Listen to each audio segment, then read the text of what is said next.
Local, live. Now from Central Oregon's news leader, this is Beyond the Score with Dylan Anderman, presented by Central Tire. Hello, Central Oregon. Welcome back to Beyond the Score. Tonight, we begin with Ben Native, who has made a name for himself in the poker scene. This is Seth Davies. So poker is really, it's a game that is not all that different than chess, honestly. I think that's how I would describe it mostly to people who are kind of looking in is there's a big technical aspect and there's also the kind of soft skills aspect, which is understanding people's tendencies, and then in live poker, actually giving physical tells off them, if they look nervous or not. But I would say it's 80% of it is kind of technical. Ben Native, Seth Davies, has earned more than $12 million playing poker in 2025. It is.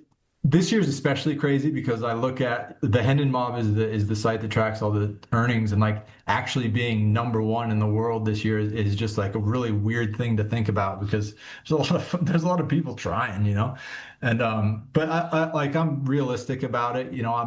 I may be the number one earner in the world this year, but I'm not the best player. I know the best players, I know who they are, they're my friends, and I know they're better than me, but there's just a lot of short-term luck involved. Davies' biggest win was $4.5 million in a World Series of Poker event.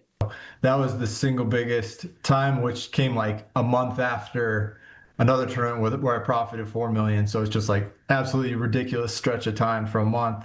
Seth, a 2007 Mountain View graduate, was a three-sport athlete in high school. I was always in sports. I was all state in football and baseball. And yeah, for me, it was just always about sports. And my family was a pretty big ski family, but by the time I was, as a teenager, I was playing football, basketball, baseball. So I was not skiing that much anymore. But yeah, my family originally came to Bend from Colorado in 1990, 1991. From there, he went to play junior college baseball in Nevada, and that's when his passion for poker began. That was about the time I was starting to play poker too. So it was kind of still kind of playing baseball, but first time I started making real money playing poker.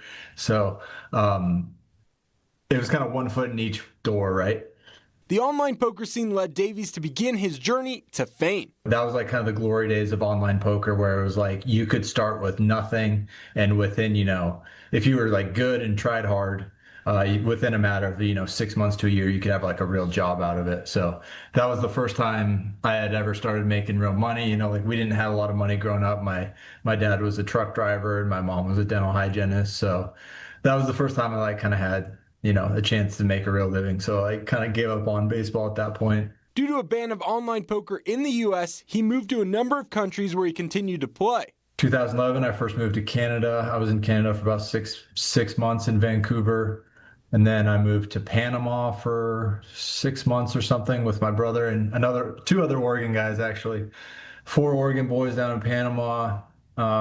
Then just spent a year or two living out of a suitcase playing live poker, and then eventually settled in Mexico for 4 years. That led him all the way back to Nevada, where he now lives in Vegas playing high-stakes poker. And while he continues to win, there will be times he loses. Having done this for 15 years, it's just something I am prone to be fine with, both the ups and downs, and also just have crazy amounts of experience doing it. So yeah, it's just part of the job. And, I've been playing high stakes tournaments for about 8 years now. So it's just, there's just nothing that can really happen that I haven't experienced before. So it's just experience. And now that he's at the top, Davies aims to stay right there. Yeah, it's hard to say. I mean, right now my career goals are mostly to kind of stick with it. I think most of my life is more family oriented nowadays. I have a 4-year-old son and hopefully some more kids on the way. So me and my friends, we have a pretty good kind of routine with preparing for all these trips and everything. And it's your job is to basically stay sharp, not fall behind. And that's kind of where I am at this point. There's not a higher level for me to strive towards. So it's basically staying sharp. Davies says he hopes to move back to Bend in the future. He has made more than $44 million in his career and is 16th on the all-time earners list. This weekend, I had the pleasure to MC Crook County's first annual Booster Bowl event. There were more than 100 people there to support Crook County. The night featured silent auctions, food, and even some Crook County athletics trivia. They had a special guest come by as well as Prineville native Josh Roden, who was the wrestling coach at Oregon State, spoke in front of the crowd. High school athletics begin this week, so get ready for the Cowboys as they join the 5A classification.